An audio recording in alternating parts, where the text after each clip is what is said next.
Now, if you have a rifle that for whatever reason you're unsure of what the twist rate is in your particular barrel, there's a fairly easy way to go about actually finding out what it is. So first of all, make sure your gun is in a safe, clear, bolt out, mag out, unfunctional position, just like you're breaking it down to do a good cleaning. So next thing you're going to need is you're going to need a good cleaning rod. So these are the ones I use. They're from Tipton. I like these because they have a bearing in the handle.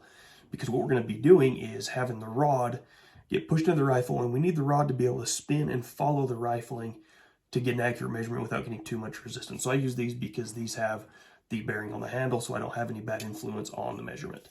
So next thing you're going to need is just some tight fitting thing on the end of your rod that's going to fit into your bore, engage the rifling, and be able to follow the profile of the rifling.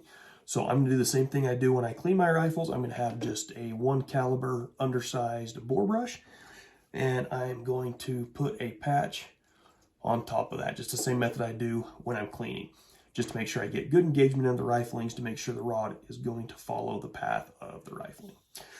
So now with that, we just engage the riflings with the rod. So we're going to push and make sure we get started a little bit, just to make sure we're getting a good full engagement. Okay, so now that my rod's in the barrel, we are going to mark a location on the cleaning rod. So I'm going to use the face right here up against where the bolt handle stops, because you need to measure in a consistent point to make sure you're getting a good measurement. So I'm going to measure and make a mark right at that line. And then I'm going to come back on the cleaning rod, and I'm going to also make a mark at top dead center of the cleaning rod. So now, as I go through and push the cleaning rod into the barrel, what I'm looking for is the mark I made to make 1 full revolution. So we'll push it in, make sure it's following the rifling, and right there, my indicator mark is now back up top and center. So I'm going to make a mark at the same location on the cleaning rod using the same reference point, and that is how long my rifling is for 1 full rotation.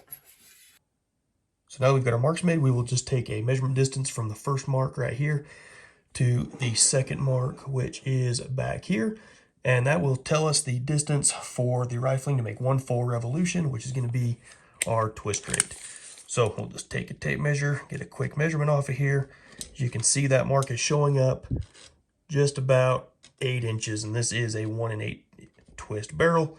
So you can see we're on, it might be a little bit over just because I might have over-rotated the rod when I made my marks, but that is going to be close enough to give you an idea and tell you what that twist rate is going to be.